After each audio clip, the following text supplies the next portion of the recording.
তুমি মনে করো আর কি তোমার মন চায় না, তুমি পারো না, তাই তুমি নামাজ পড়ো না। আসলে তোমার তাওহীদের সমস্যা। কোথায় সমস্যা? মানে আল্লাহ, মানে আল্লাহ কে? আল্লাহ তিনি যে তোমার হিসাব নিতে সক্ষম এবং তিনি যে তোমার হিসেব নিবে, তুমি এটা পরিপূর্ণভাবে বিশ্বাস করো না, তাহলে তো তুমি নামাজ পড়তে। তুমি মনে করো আর কি তুমি নামাজ পড়ছো না, তুমি গাফেল। এই জন্য তোমাকে বলেছি আল্লাহকে ভয় করতে হবে। ফর এক্সাম্পল, আল্লাহ নামাজ ফরজ করেছে। কে নামাজ ফরজ করেছে? আল্লাহ। মুয়াজ্জিন আজান দেয়, তুমি নামাজ পড়ো না। তুমি মনে করো তোমার দান সাদাকা তোমাকে উদ্ধার করবে? তোমাকে ভুল শিখিয়েছে।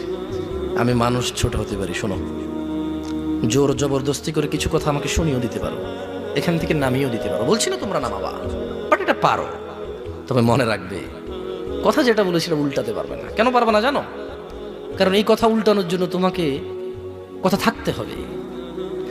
মনে রাখবে, তোমার দান সাদাকা